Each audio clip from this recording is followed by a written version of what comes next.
Hey everyone, my name is Kyla Strid. I'm the Director of Residencies and Adult Education here at the Lawrence Art Center. Specifically, we're here in the graphic studio, which is also our staging area for our supply kits for our fall classes. I'm here with Willie Garcia. He's our interim print studio coordinator, newly joined our team.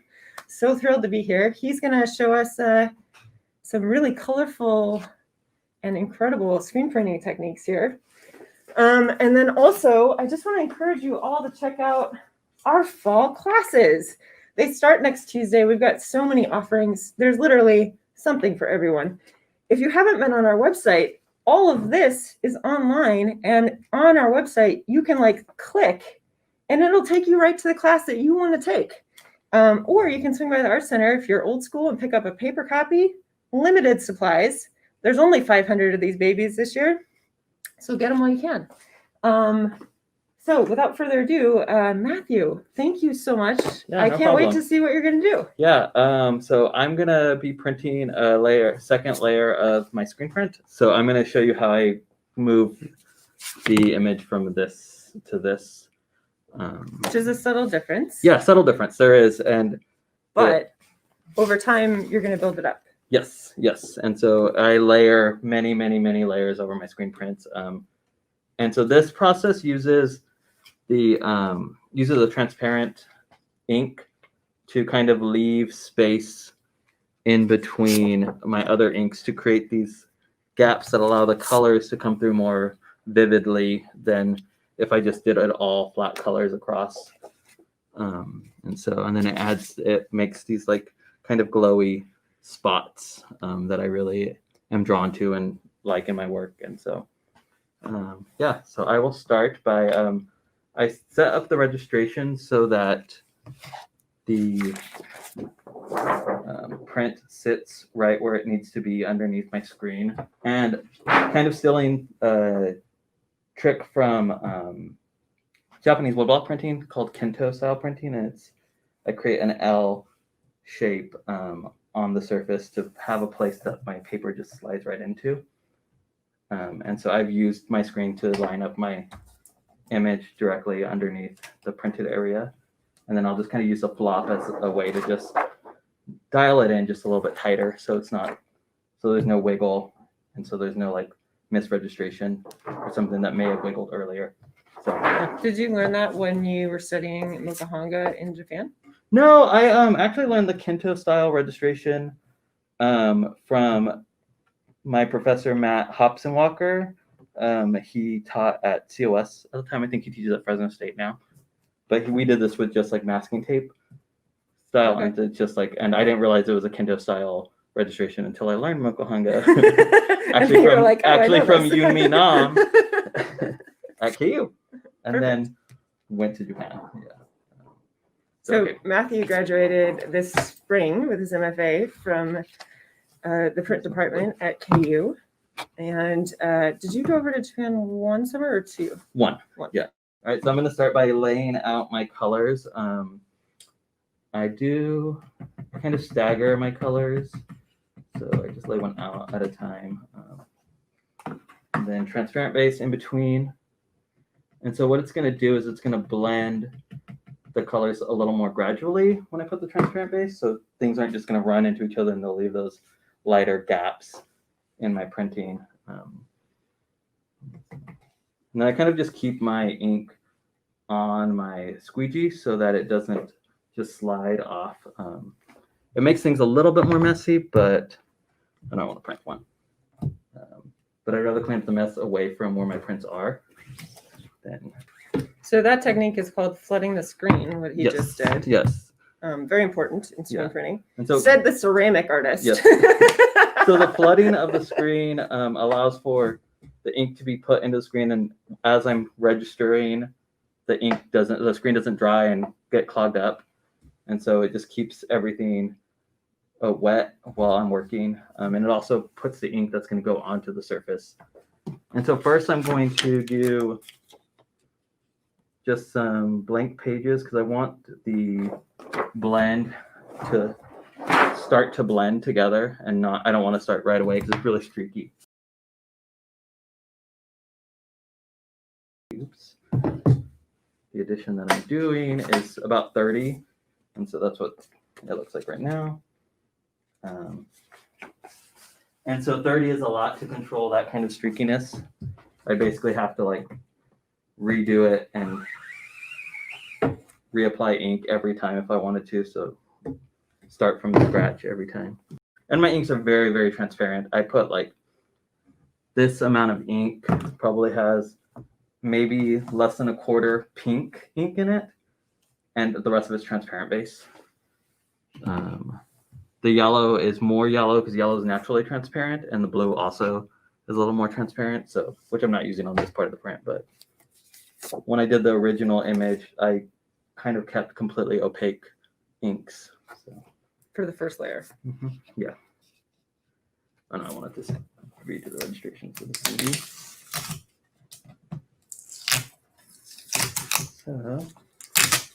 So are you into sci-fi? We were talking before this about Star Trek. And you mentioned that, you like this kind of sci-fi coloring. Yeah, I am obsessed with science fiction. Like it drives, it's like the heart of where my work comes from, I think. I'm trying to create a sci-fi narrative of my own, but not through writing, through image making.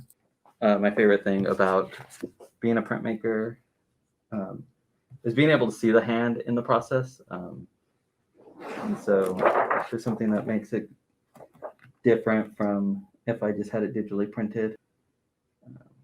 That's what I talk about with my ceramic students quite a bit, is when do you show the hand and when do you want to try to make it as perfect as possible or as tight or neat as possible. And then like being able to choose when you want to use that, like which aesthetic or which, and how do you employ the processes in service of that. So another thing that we're doing this fall that is really exciting is we are reopening the print studio here and our ceramic studio. Anyone who enrolls in classes in either of those mediums will be able to sign up and come in and use the studios.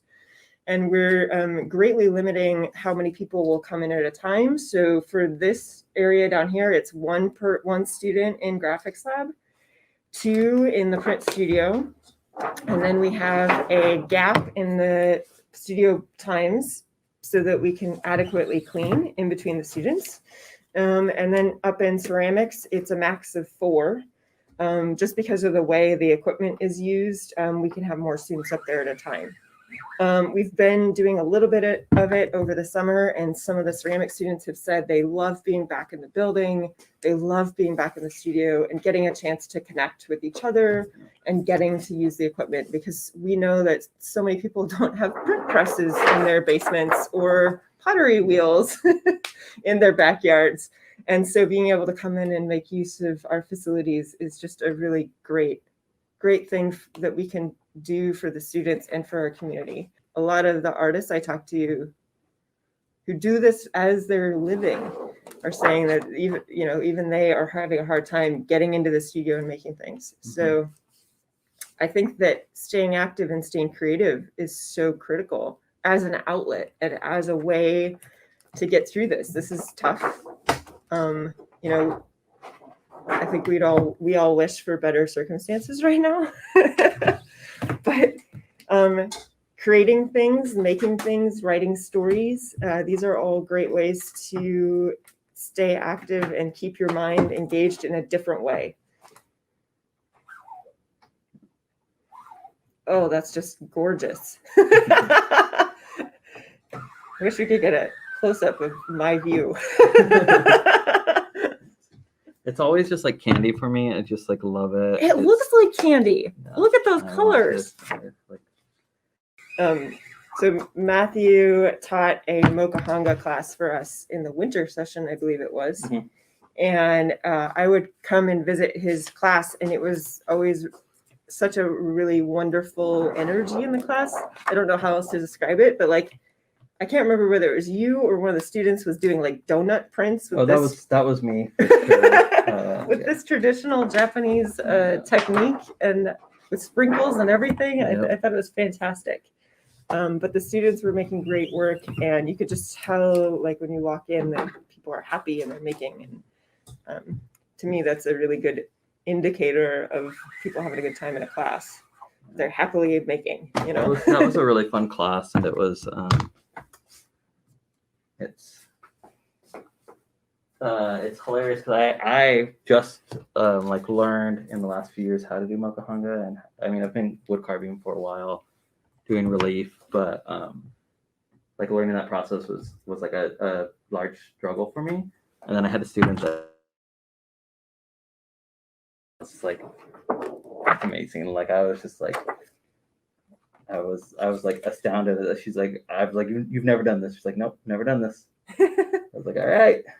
I witnessed that one time twice actually, where I struggled with learning how to throw. I was really the worst. In fact, my mentor was like, I don't know why you're still here at the end of the first semester. He was like, I think you should retake the class. I'm giving you an A, but it's mostly for effort.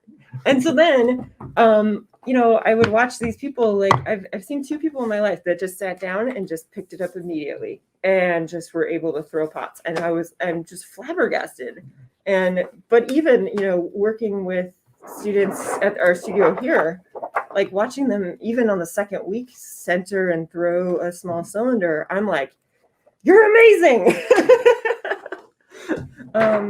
And not just, you know, in my class, but, you know, we've got Adam, Maestro, who's our studio manager. He's teaching first-time potter this fall, and I've seen him teach and get incredible results from his students.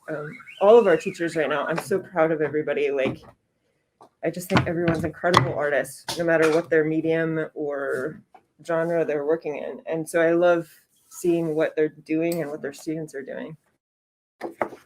Well, should we go ahead and start wrapping things up? Yeah, for sure. Like I said at the beginning of this, please check out our fall classes. Catalog is online. If you want a paper hard copy version, swing by the Art Center. Classes start on Tuesday. In the adult education area, we've got a little bit of everything. We've got in-person, we've got virtual, we've got with kits, without kits. We've got 1-week classes, we've got 12-week classes. I feel like a used car salesman right now. We got something for everybody. We do, though. We have something for everybody.